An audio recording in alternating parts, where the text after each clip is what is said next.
Ikalawang Kabanata. Ang pagpapakumbaba ni Kristo.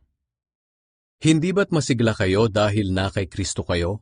Hindi ba't masaya kayo dahil alam ninyong mahal niya kayo?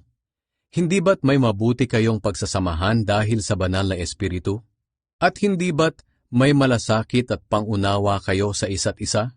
Kung ganoon, nakikiusap ako na lubusin na ninyo ang kagalakan ko.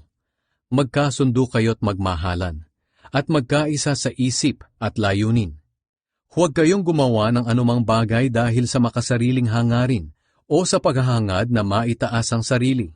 Sa halip, magpakumbaba kayo sa isa't isa, at ituring na mas mabuti ang iba kaysa sa inyo.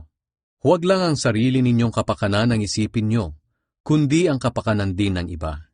Dapat maging katulad ng kay Kristo Jesus ang pananaw nyo. Kahit na nasa Kanya ang katangian ng Diyos, hindi niya itinuring ang pagiging kapantay ng Diyos bilang isang bagay na dapat panghawakan.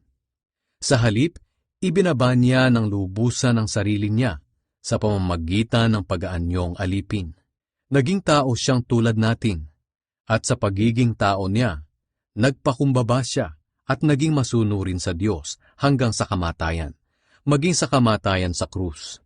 Kaya naman itinaas siyang lubos ng Diyos at binigyan ng titulong higit sa lahat ng titulo, upang ang lahat ng nasa langit at lupa at nasa ilalim ng lupa ay luluhod sa pagsamba sa Kanya.